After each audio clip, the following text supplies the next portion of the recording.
Hello दोस्तों, कैसे हैं आप सब। उम्मीद है अच्छे होंगे। आज की जो स्टोरी मैं आपको सुनाने वाली हूँ, ये मुझे लगभग 10 साल पहले मेरी पड़ोस वाली आंटी ने खुद बताई थी।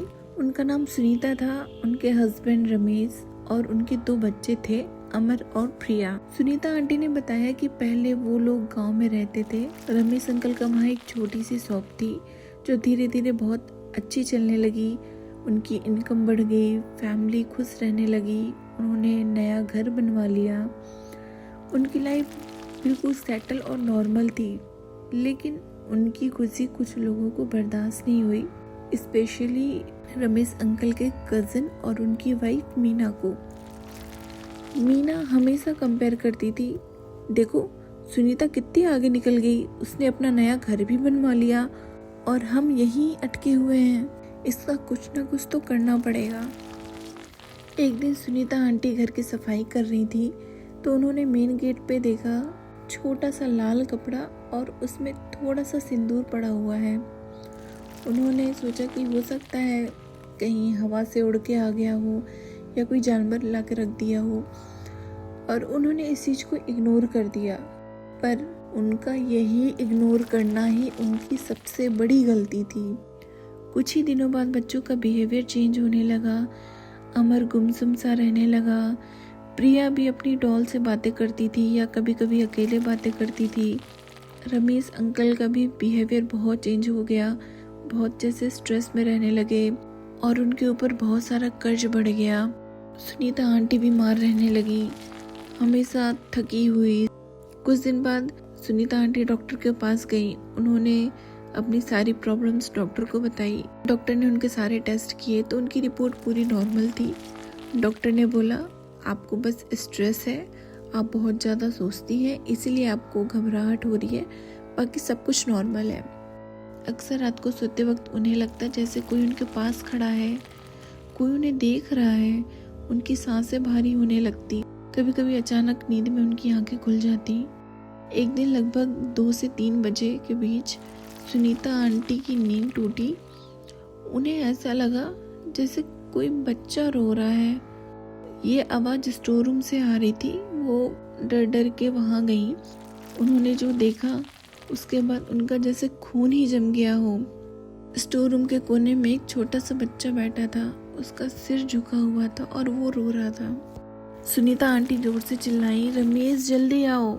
रमेश अंकल भागते हुए आए, लेकिन जैसे ही उन्होंने देखा वो बच्चा वहाँ गायब हो चुका था, जैसे कभी था ही नहीं।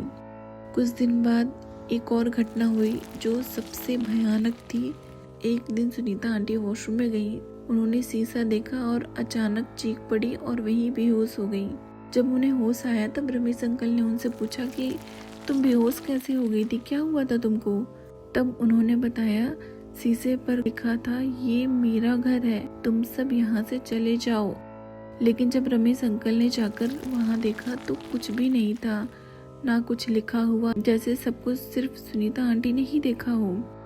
उसके बाद सुनीता आंटी की तबीयत और बिगड़ने लगी, खाना पीना छोड़ दिया। रात में अक्सर अचानक उनकी नींद खुल जाती, कभी कभी तो रोने लगती, कभी हंसने लगती, जैसे किसी और दुनिया में हो। तब रमेश अंकल ने अपनी बुआ को बुलाया घर की देखभाल के लिए। वो जब घर में रहने लगी तो उन्होंने कुछ स्ट्रेंज नोटिस किया, जैसे मीना अक्सर छत पे खड़ी होके या बाहर खड़ी होके घर की तरफ घूरती रहती और कुछ जैसे अपने मुंह से मंत्र बोलती रहती। बुआ को शक तो हुआ कि हो सकता है इन सब के पीछे मीना का हाथ हो। उन्होंने सोचा कि ये बात रमेश और सुनीता से डिस्कस की जाए। जब उन्होंने रमेश अंकल को ये बात बताई तो उन्हें इन सब चीज़ों पे विश्वास नहीं हुआ। उन्होंने बोला वो हमारी अपनी है बुआ, वो ऐसा क्यों करेगी। कुछ दिन ऐसे ही निकल गए और हालत और ख़राब हो गई। थक हार के बुआ ने एक बाबा को बुलाया। बाबा ने घर में कदम रखते ही बोला इस घर पर काला जादू हुआ है, किसी ने प्रेत को बांधा है यहाँ। उन्होंने पूरा घर चेक किया और जो निकला उससे सबके होश उड़ गए। मेन गेट के पास जब मिट्टी खोदी गई तो वहाँ एक बकरे का सिर और 3 नींबू मिले और उन पर काला धागा बंधा हुआ था। बाबा ने बताया ये सब प्रेत को खुश करने के लिए किया गया है, ताकि वो इस घर पर कब्जा कर सके और उससे अपने सारे काम करवा सके। बाबा ने वार्निंग दी, अगर 7 दिन के अंदर इसका इलाज नहीं हुआ तो या तो सुनीता पागल हो जाएगी या फिर किसी की जान भी जा सकती है। ये सुनते ही रमेश अंकल बहुत परेशान हो गए। उन्होंने बाबा जी से बोला, अगर कुछ पॉसिबिलिटी है पूजा वूजा कराने के बाद अगर चीज़ें सही हो जाए तो प्लीज़ बाबा जी आप मेरी हेल्प करिए। उसी दिन बाबा जी ने रात भर पूजा कराई, हवन हुआ और बाबा जी ने बोला कि 7 दिन बाद एक और हवन किया जाएगा, उसके बाद सब कुछ नॉर्मल हो जाएगा। बाबा जी की पूजा के बाद दूसरे दिन से ही घर में बिल्कुल शांति रहने लगी। ना कोई आवाज़, ना कोई डर, ना कोई बुरा सपना।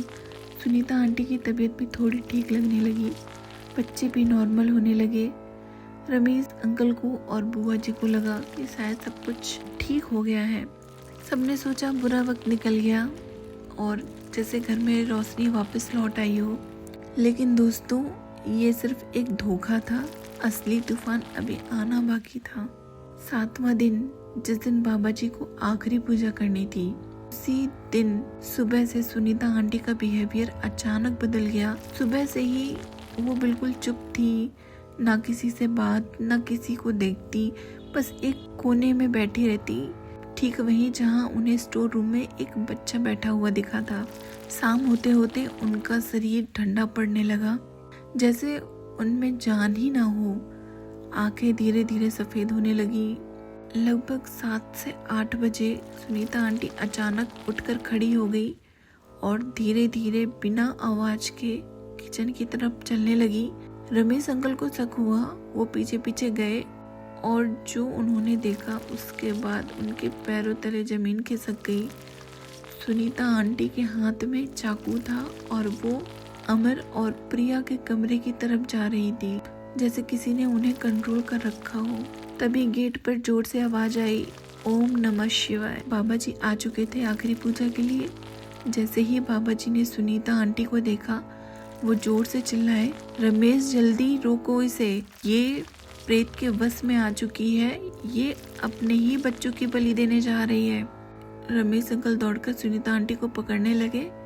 तभी बाबा जी ने तुरंत अपनी झोली से एक अभिमंत्रित तुलसी माला निकाली और वो सबको पहनने के लिए कहा।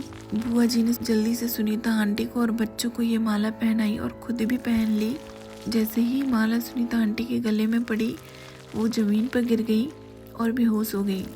बाबा जी ने रमेश अंकल से बोला, ये घर अब सुरक्षित नहीं है, यहाँ प्रेत ने अपना कब्जा बना लिया है, तुम लोग पहले यहाँ से चले जाओ, नहीं तो पूरा परिवार खतरे में आ जाएगा। हमें एक लंबी पूजा करनी पड़ेगी, उसके बाद तुम लोग घर में वापस रह सकते हो। उसी रात रमेश अंकल ने डिसीजन लिया, सबने अपने सामान पैक करे और घर छोड़ दिया। कुछ महीने तक घर बंद रहा, कोई अंदर नहीं गया। बाद में बाबा जी ने पूरी पूजा कराई, एक बकरे की बलि दी गई, हवन हुआ और रमेश अंकल ने गेट के पास एक छोटा सा मंदिर बनवाया और बाबा जी ने रमेश अंकल से बोला, ये घर अब सुरक्षित है, तुम लोग चाहे तो यहाँ रह सकते हो। रमेश अंकल और सुनीता आंटी इतने डरे हुए थे कि उनकी वापस जाने की हिम्मत नहीं हुई। उन्होंने वो घर हमेशा के लिए छोड़ दिया, उस घर को सस्ते में रेंट पर दे दिया और सोचा जल्दी ही इसे बेच देंगे। सुनीता आंटी ने मुझे बताया, वो घटना आज भी मेरे दिमाग में बसी हुई है और उसे सोचकर मेरी तो रूह कांप जाती है। मैं उस घर के पास से भी गुजरती हूँ तो कांप जाती हूँ।